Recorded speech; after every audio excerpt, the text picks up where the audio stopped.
नमस्कार दोस्तों, मैं हूं विजेता और आप सभी देख रहे हैं हाइपर विजन न्यूज।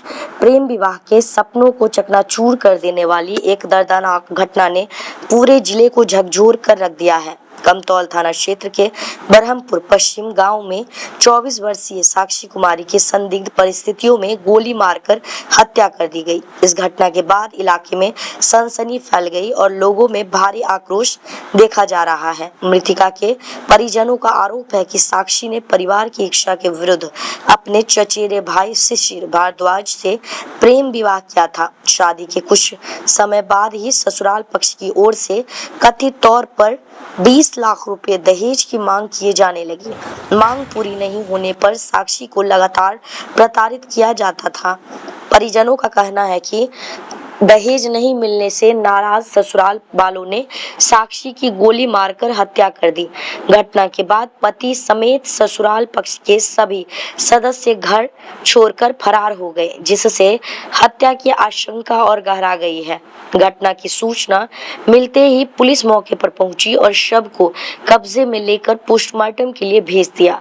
पुलिस ने मामला दर्ज कर जांच शुरू कर दी है। फरार आरोपियों की गिरफ्तारी के लिए लगातार छापेमारी की जा रही है।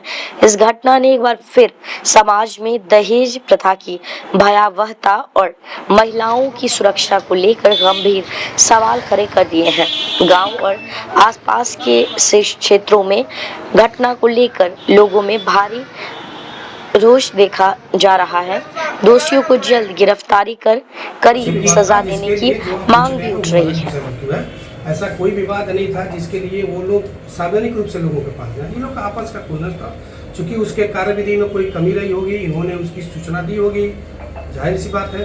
उस सूचना को लेकर इसके मन में खुन्नस था, उसको लेकर उसने ऐसा करा अंजाम की खुन्नस पहले से था, उसको गुस्सा था और जैसे ही उसके हाथ में वो सोकर मिला उसने उससे उन पर हमला कर दिया, जिससे उनकी मृत्यु हुई। तमाम शायद हो गया है सर, क्या कुछ लग रहा है देखने से, किस तरह से काफ़ी बेरहमी से जो घटना को अंजाम दिया गया वो अमानवीय है।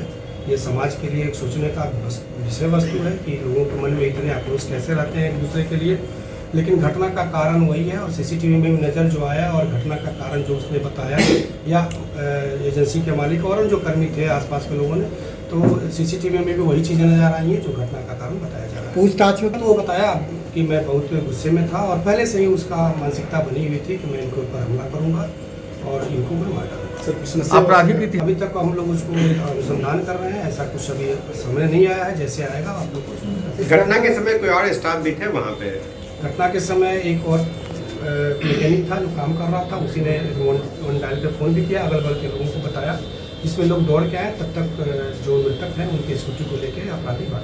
लड़का नशे में भी था सर? नहीं, अभी तक नशे की संपुष्टि नहीं हुई है, बाकी लोग जाँच करते हैं। और कोई भी शामिल है? अभी तक तो ऐसा कोई नाम नहीं आया है। जो सीसीटीवी में नजर आया वही भी आया है और उनका अपराधी यही है और ये पकड़े जा चुके हैं। इनको न्यायिक हिरासत में भेजा जा रहा है। शोरूम में किस पोस्ट पे था? मैकेनिक था या फिर और क्या? अभी ये किसी पोस्ट पे काम नहीं कर रहे थे, पहले काम कर रहे थे, वहाँ से निकाल दिए गए। क्या मामला था? काहेला ऐसा घटना का अंजाम दिया? क्या मारे और क्या दिक्कत? क्या परेशानी था उनसे बताइए।